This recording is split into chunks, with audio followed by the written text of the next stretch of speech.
Циговчарк, тук е истински рай, зелена магия без край. Уха е на бор и на свежа смола, а вятърът гали планински крила. Дишаме днес с блажена наслада, тук всяка тревога веднага отпада. Язовирът пленява със своята шир, носи в душата необятен мир.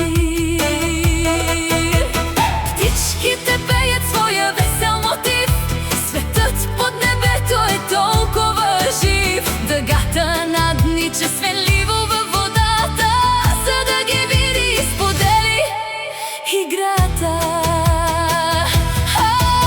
Дърветата гордо се оглеждат в нея и сякаш прегръдка вълшебна ме увят. Циговчарк е покой, красота и съдба.